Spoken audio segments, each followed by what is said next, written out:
Hello, everybody. We're going to get started with our next session. Welcome to the NASIG 2020 session, Analyzing Workflows and Improving Communication Across Departments, a simple project using rapid contextual design. Presented by Jarita Pasquale, JP, and Sarah Walbank from the University of California, Irvine. Please refer to Schedule for a complete biography of the speakers. We will be using the Zoom Q&A for questions during the session. Afterwards, please also participate in our online discussion forum, which can be located at the NASIG website with additional questions or comments about this session. NASIG's Code of Conduct applies to all discussions and presentations. The links to the forum and Code of Conduct are available on the NASIG website. Please tweet about this session using the hashtag NASIG2020.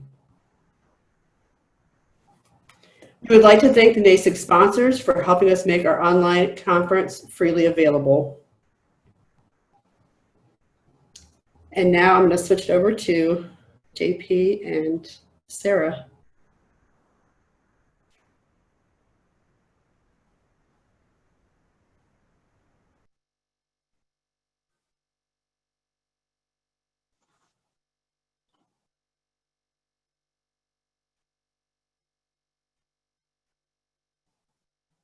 Okay, can you hear me okay?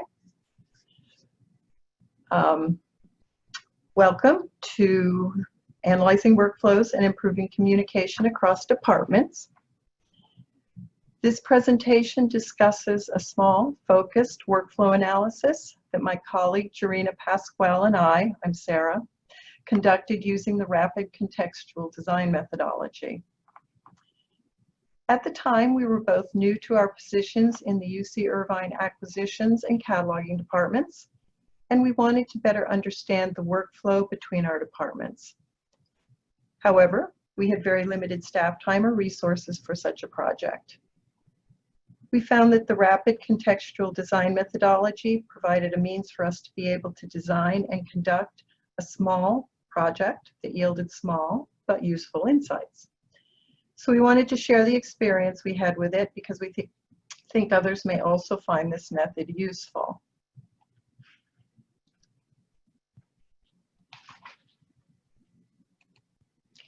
So first, some background on our institution, the University of California, Irvine, which is one of the University of California's campuses. UCI is in Orange County, which is about an hour south of Los Angeles, and it enrolls about 38,000 students as of 2019. That includes about 30,000 undergraduates, with the rest graduate students, including medical.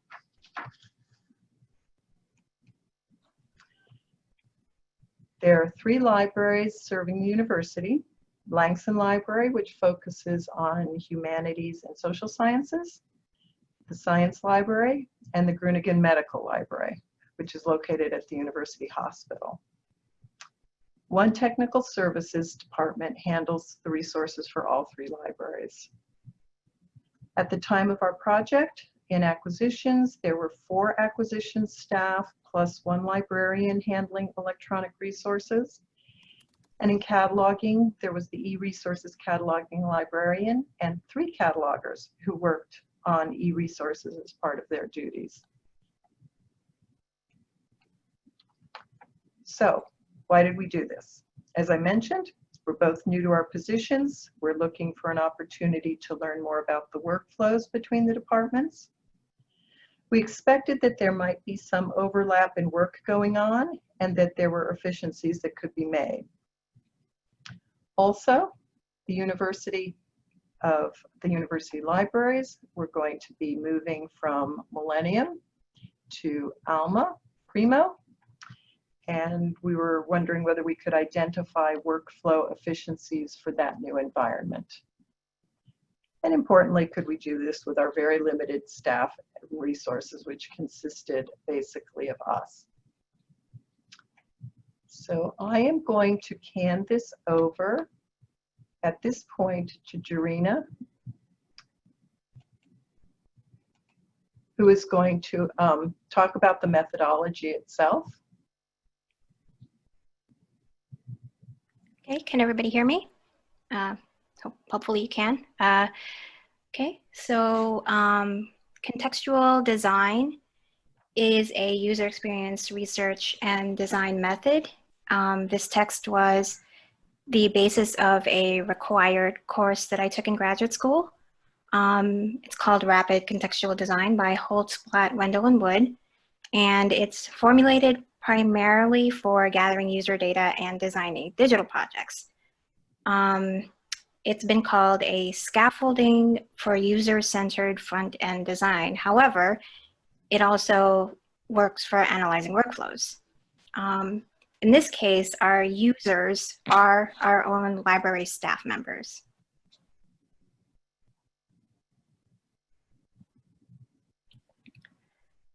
This user experience research method is a way to implement some of the following. Quick fixes to a particular process. It's a way to understand users. It can be used to evaluate a system or a website. And it can also be used to evaluate different methods of supporting a coherent task. The first step is defining the scope of the project. So you will have to pick one of these sort of scopes. How to make it rapid. Consider whether you need all the steps described in the text to answer that scope. You can consider that you can also break up the work. You don't have to do all the departments at one time or all units at one time. You can examine one unit or one department at a time. However, as was the case of this workflow, don't break up a coherent process if it's stretched across 2 departments. Obviously, you will probably need to make the case to other people. The concern, for example, might be that it takes up too much staff time. You can address that by limiting the number of participants. You have your mouse? Okay. I'm sorry? Thank you.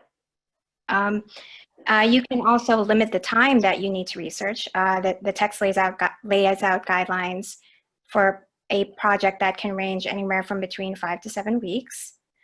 Finally, make a case that this is a way to gather user data quickly, which is always important, especially when you consider the changing technology that we're working with.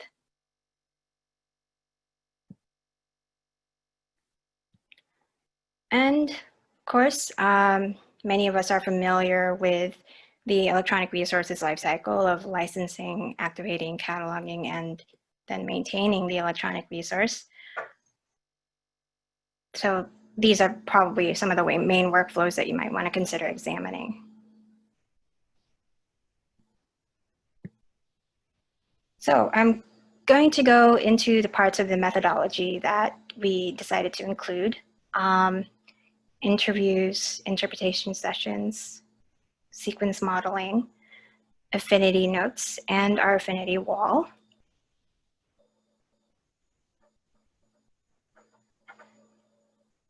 These are the steps that described in text that we decided to leave out, personas, visioning, and storyboarding. These are relevant primarily for designing products or a major systems redesign, which we were definitely not doing. Hi, Jarina. Can you turn video off to reduce bandwidth issues? Oh, of course. Sorry about that. It's okay. Thank you. Okay.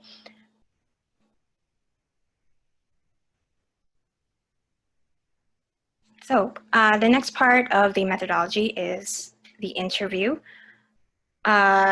We, first off, choose who to interview among your staff, and then interview users based on roles. If 2 people have the same set of duties, only interview 1. Also consider the context. 2 people may have the same duties, but how does one person with lots of experience differ from a new employee? The text also describes different kinds of interview styles, such as interviewing over a period of time, basically several interviews that you conduct over several months or years. We decided to do the environment-centered interview style, which means, in our case, interviewing people at their desks, which is obviously where they do the majority of their work. During the interview, we consider the user / interviewee as the expert. We do not contribute opinions about what the user does. We do not provide reasoning for them. We just try to make sure that we understand how the user sees their own work. During the interview, you might want to note the following. Is there a trigger or a notification that motivates particular actions? What are the key parts of a task? What is the endpoint of a task? What are they interacting with while they are trying to complete tasks? Like, are there databases that they touch online? Are there objects that they use in the office? And of course, note anything that seems to be getting in the way of them accomplishing certain tasks. And while you're doing this interview, you need to try to look beyond the concrete actions to formulate intents of a workflow or a process.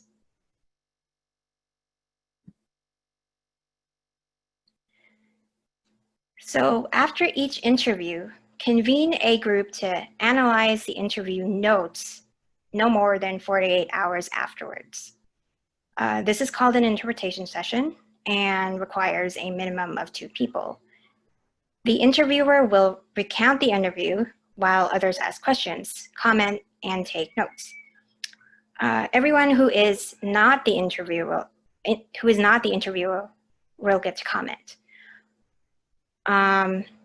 You need to identify specific session roles. The interviewer, of course, recounts the interview, and then the moderator / commentator / person taking notes will also be asking questions.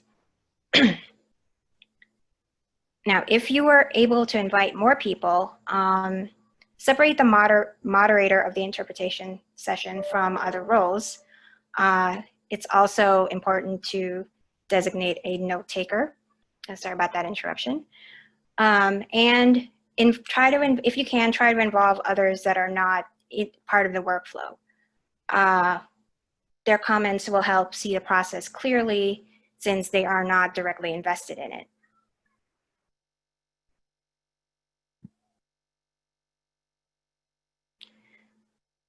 During the interpretation session, have commentators note the following. Any insights that they have, major lessons about the user's experiences with the tasks or workflows, bottlenecks in the work, design ideas, ideas that can make the work or the process better for the user. Areas where ideas or workflows are not clear, missing steps, and where follow-up is needed. And then you might want to identify any rat holes, aka non-productive discussion, according to the text.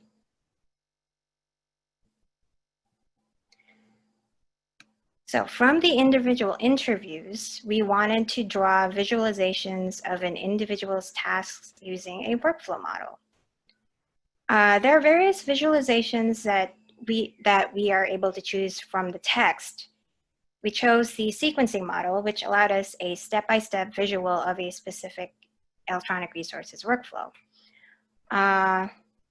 One major example of a workflow is activating and cataloging new content. So we might want to look at the intents of a task, i.e. to make resources available, triggers that indicate a task that needs to be performed, like are users using email, or are they looking at a work ticket system, breakdowns in the work, something that gets in the way, like links not working, vendor provided links not working, And then as you're documenting this as you're drawing this process, you might want to decide what kind of detail you need, like, you know, interfaces both online and at their desk, any objects, any, you know, pieces of paper that they refer to.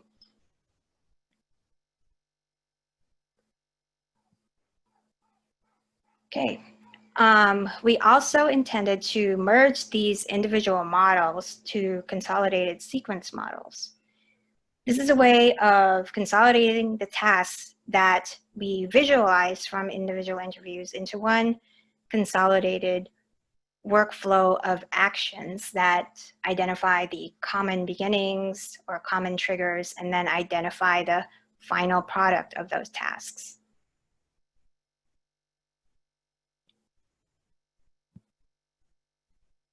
So another major part of this UX methodology are affinity notes. These are built from meeting notes taken in the interpretation session. Those meeting notes are organized into individual statements. It is important that those statements be written in a specific way. For example, no standalone ideas.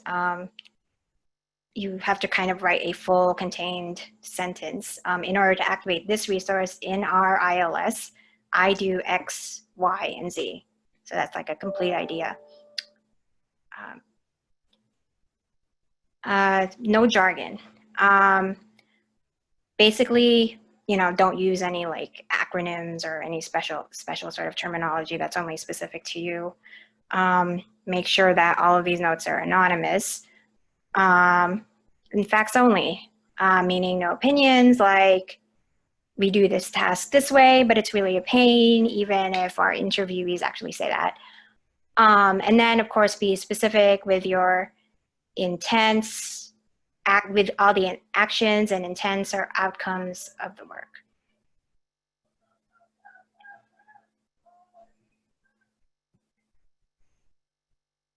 So we arrange these notes into an affinity wall. We stick each note on a giant piece of paper with colored sticky notes.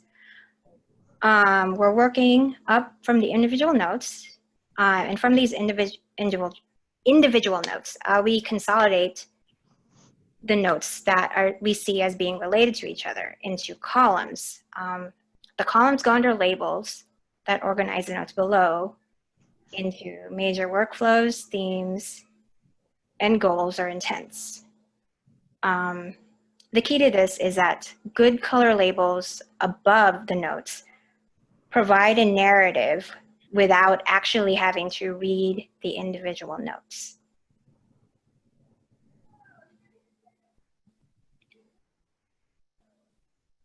So the first set are called the blue labels.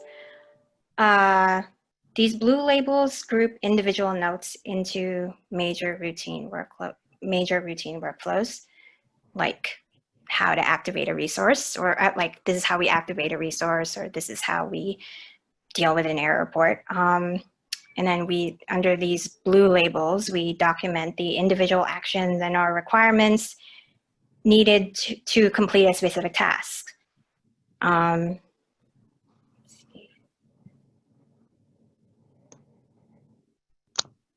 And then we get to the pink labels. The pink labels group the blue labels together. These pink labels reveal key issues in the data about workflow, such as what overall goals do these specific workflows accomplish? To state what is not always obvious to us, you know, for example, our goal in electronic resources is to make those resources available in an efficient manner for our users. Why do we take certain steps to accomplish that task? Why do we activate and catalog resources this way as opposed to another way?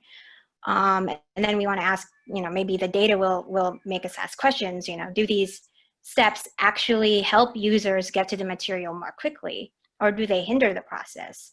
We might want to ask ourselves, does a sequence of actions not make sense? Could there be some missing data?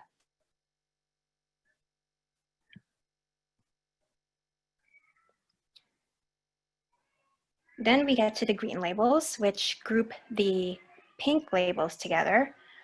And then it revealed the major overarching themes of our workflow or various workflows.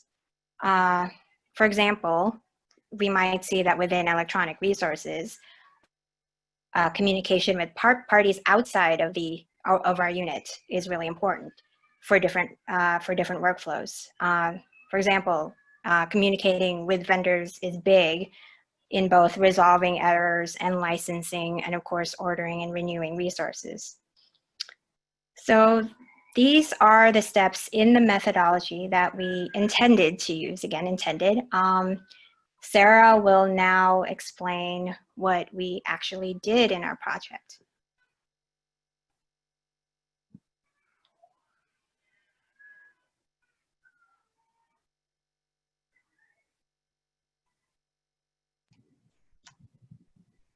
Okay, so what we actually did with the methodology that Jarina's just outlined, this kind of provides an example of one way that the process can be used, the methodology. Our goal, as mentioned, was to understand the workflow better, to look for current efficiencies, and to look for places to improve efficiency in the move to Alma Primo.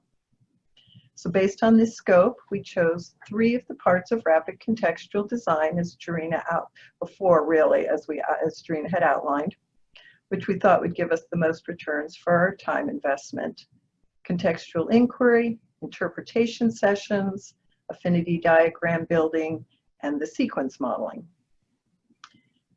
So we originally planned for the project to be completed over the 2 summer months. This was a very small, concise project. However, there were several unplanned complications which dragged the project out over 6 months and caused us to trim our minimal project even further. So we had planned on using the sequence modeling, but ended up eliminating that early on. It would have been very useful, but we did not have the time to fully work out sequence models for each interview, much less consolidate them into something meaningful.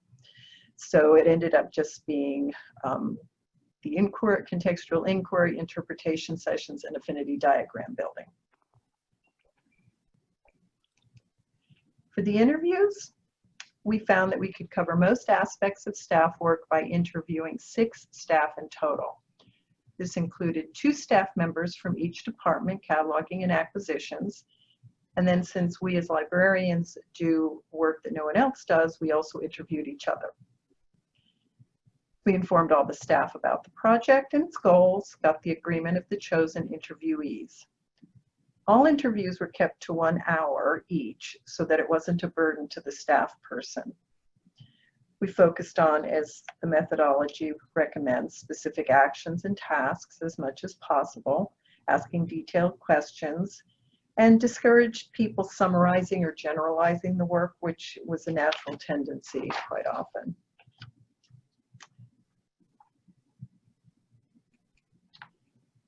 We did succeed in doing all interpretation sessions within 48 hours of the interviews, as recommended by Rapid Contextual Design.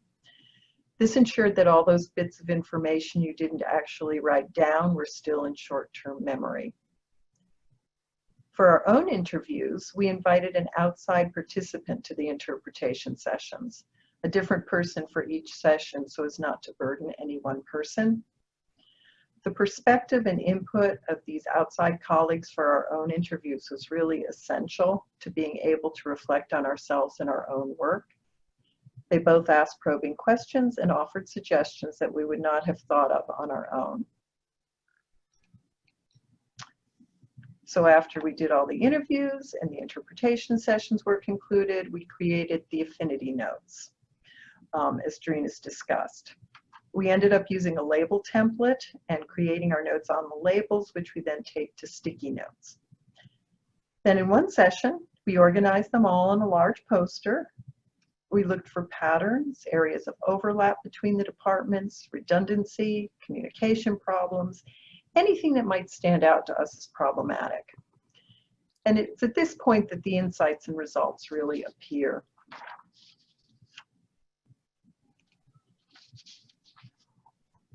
So what did we find? Despite the unexpected problems and delays, we had success. One of the biggest takeaways was what we did not find. We learned that the workflows were actually pretty good. There were no real overlaps that we saw in work between the departments or wasted effort. So we both gained a bigger picture of and appreciation for the existing workflows. Some of our assumptions had been wrong. Seeing this allowed us to refocus on areas that did have problems that we hadn't been focusing on. And what this turned out to be was communication. This turned out to be the biggest problem area, both at the librarian management level and in the librarian to staff communication. So as a result of this, we refocused our efforts, and we also saw how we might look ahead to some degree to the workflows in ALMA, particularly in how we would manage workflow portfolios, which is the electronic inventory. So we implemented some changes. In keeping with the limited scope of the project, the changes were small, but helpful. We clarified what acquisition staff need to focus on when choosing a bibliographic record for a newly purchased title. We'd seen some problems in this area. We clarified what issues were acquisitions issues and which were cataloging issues, which helped reduce confusion and some communication issues. We identified some areas where we could communicate better with the staff. To improve communication, we began holding quarterly meetings of all staff from acquisitions and cataloging who work with electronic resources. The goal was to provide more consistent communication and ensure that everyone had a better overview of the workflows. So over the 2+ years that we've held these meetings, we've covered local topics, and we've also used the meetings for coordinated review of ALMA concepts and structures, and also local policies and procedures as they overlap between the departments. As our procedures have evolved over the past 2 years, these meetings have provided a convenient forum for review and discussion. We also made some decisions about handling the electronic resources once we migrated to ALMA so that acquisitions would not need to work in the bibliographic record at all, only with the portfolios, the inventory. And the activation task list function in ALMA is used to move the work between the units.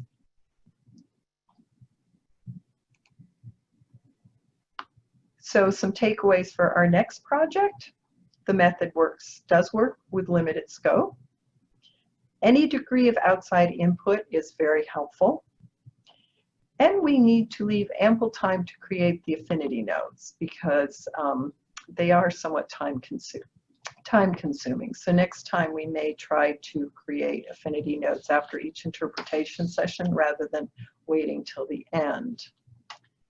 So that is our project, and I am going to turn it over back to Jarina to discuss where we are 2 years later. Okay, thanks, Sarah. Okay, so as Sarah said, although we conducted this research while we were still in the old innovative/Millennium catalog, we have implemented our action items in the context of the new ILS. We have also been trying to be consistent with the sharing of information between the unit and department heads. And so we found this communication and the division of labor that we organized to be really helpful. But what about staff and other librarians who are not us, but who have to work with us in this workflow? we have been holding, more specifically, we have been holding these combined meetings between our departments for the better part of 2 years. Do they feel that it's improved their work?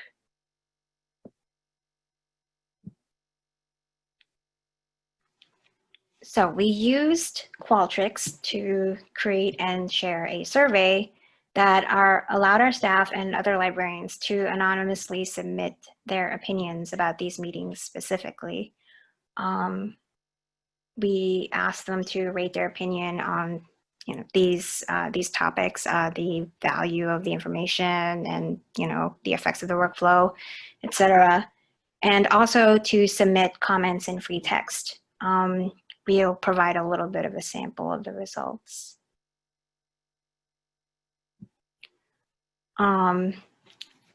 Just to note quickly that these are the parameters of our survey results. 63% of our staff submitted the survey back to us. However, this means only 7 out of 11 people. We are kind of a lean operation. Given that this is such a small sample, we sort of had to ask ourselves a little, like, is qualitative or quantitative data more valuable in this case? And do we include ourselves in the assessment, like ourselves meaning Sarah and I? Ultimately, we decided not to take the survey ourselves.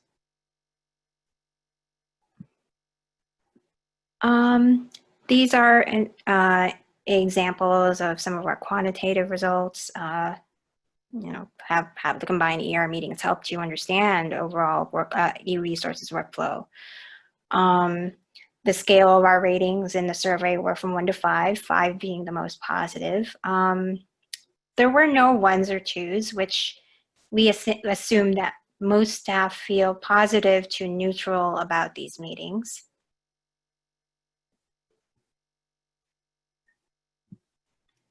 Has the information shared in these meetings helped you do your work?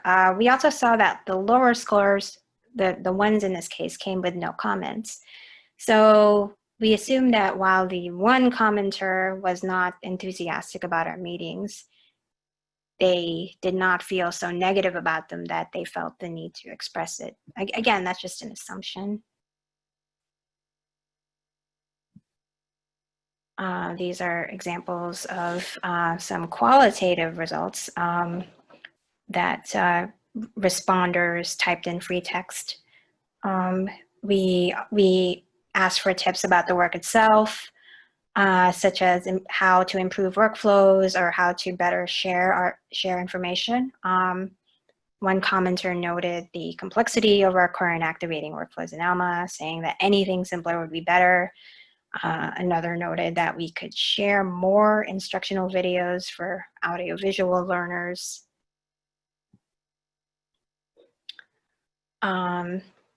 These are opinions about the meetings themselves and the usefulness of the information. One staff member noted that the info may not apply to my daily job, but it may be very helpful in the near future. Another comment notes that they could do with more understanding about the steps for ordering and activating e-resources.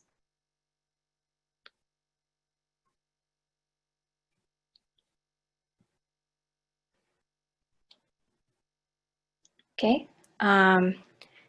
These samples note that the information we shared about our bibliographic records in ALMA and Primo would help with the transition to SILS.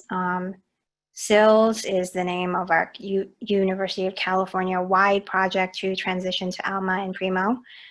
So yes, in the course of 4 years, we will have made 2 systems migrations. Overall, based on the survey, staff found the meetings to be helpful to indifferent in prioritizing their work and understanding the overall workflow inside the library system, or the ILS. And as a note to us, as the unit heads, we could stand to vary some of the methods by which we communicate information.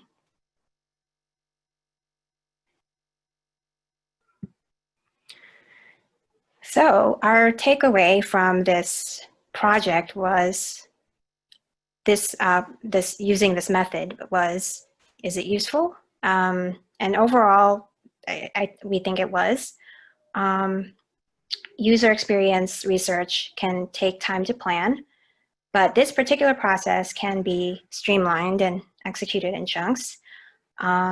Even with our rapid and truncated approach, we were able to identify and implement specific action items as a result of our interviews and analysis. Implementing those action items resulted in improvement in our communication with each other as unit heads and with our department heads, and of course, communication. It improved our communication with staff.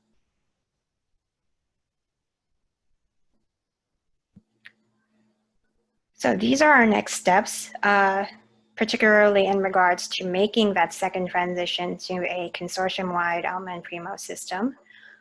First, we want to identify goals in migration to the new system, and design our workflows as needed according to what we already know as a result of this project. For example, making our workflows simpler, and then helping our staff train with a diversity of tools and modes. Once we stabilize from our UCY migration, we plan on examining our workflows in the new system using this rapid contextual UX method and contextual UX research method. And since we missed it in this round, we definitely want to complete both the individual and consolidated work models if and when we get to do this research again. So overall, we found that the rapid contextual design UX research model is adaptable and accommodating to our limited time and resources. So these are some of the references that we use to build this project. Again, these will be on the slides, and this is our contact information. I did post a set of slides in Sketch, but I will probably need to make some minor changes and updates, so stay tuned for those. So thank you for your attention. And then I guess we go to a Q&A. Yeah, we do have some Q&A here. I will do it in order. Eve Stano asked, how did you go about gaining buy-in from other departments and higher management to perform this rapid contextual design project? Not just reasons to do this analysis, but methods you use to approach others. Thanks. Well, oh yeah, this is a bit tough because I can't see Sarah, but let me just go ahead. I think as I said in the presentation, you really do have to make a case. Like you have to address people's specific concerns about wasting too much staff time, and possibly possibly like just taking too much time to build the actual research project. But maybe the question is about interviews, like getting people to actually say what they be free with their comments during the interviews. There's actually a lot of literature in UX where you have to present your questions in a certain way, and present yourself in a certain way. It would be ask your questions in a way that's not, a lot of it kind of applies to journalism as well. Don't ask your questions in a leading way. Be present with your interviewers. Don't try not to have technology between you. If you're gonna sit down and have an interview with somebody, don't use an iPad or something. Use a pen and paper.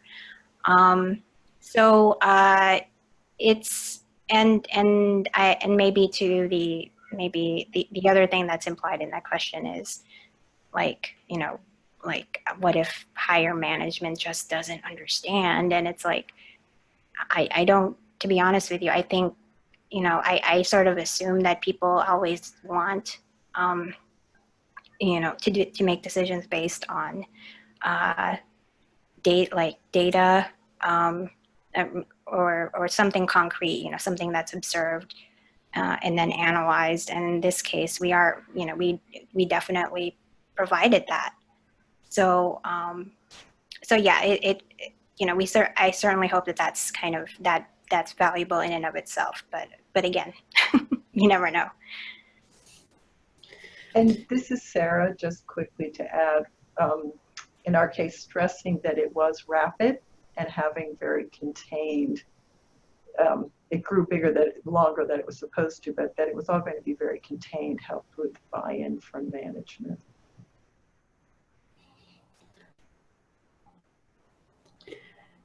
Okay, we have 2 more questions. Ann Williams asked, was the objective getting information to users quickly or making information more discoverable? Are these mutually exclusive?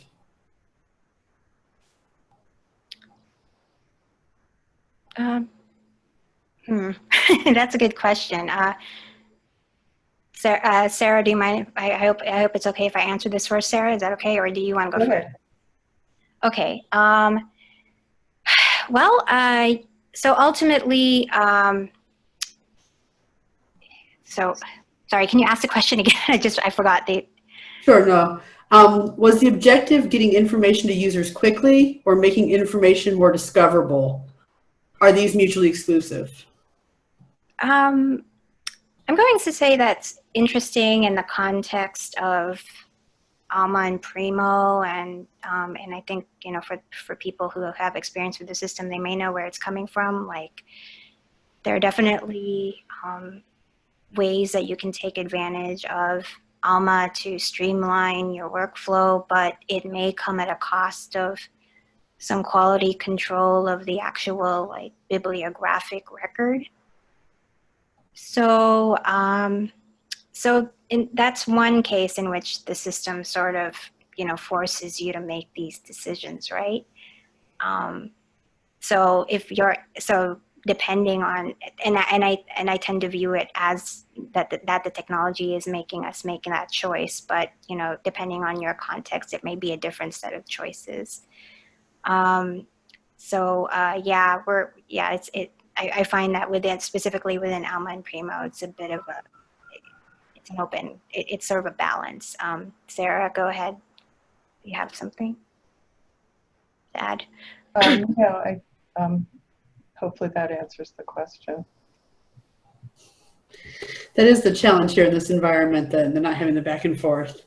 Rivka Cook asks, at what point in the process did you start to dispel assumptions and discover the need to focus on communication? Was it after the interviews, the interpretation sessions, or affinity wall?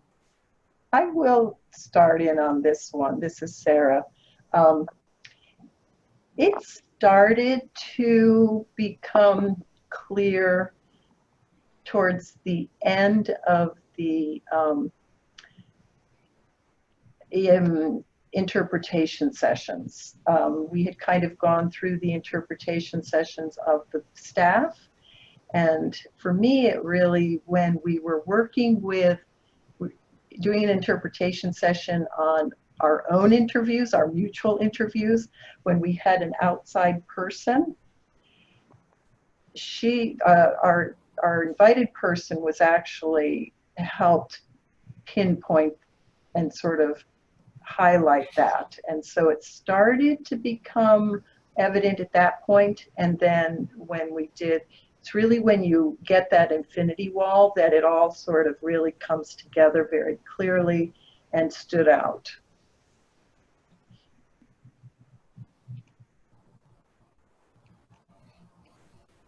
Ridding ourselves of those assumptions was very freeing. It was great.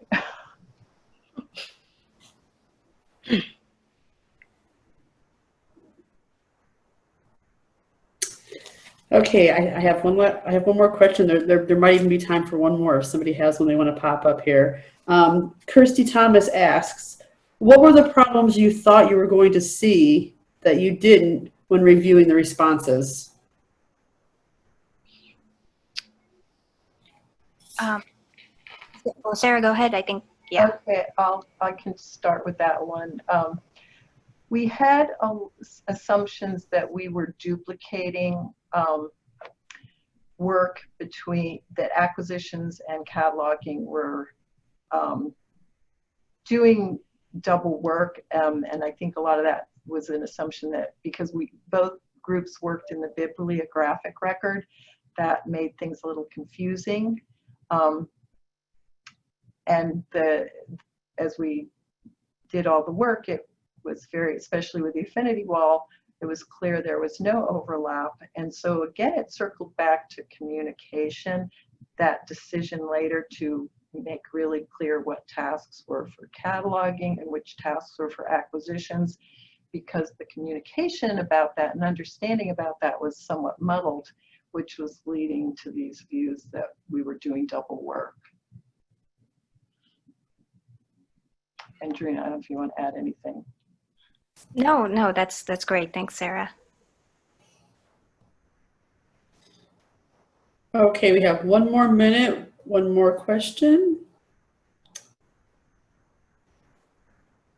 It looks like maybe no. I want to thank everybody for attending this NASIG 2020 session. This recording will be posted to our YouTube channel in the coming weeks. The speakers will be monitoring the NASIG forum through June 2020 for any questions not covered during this session.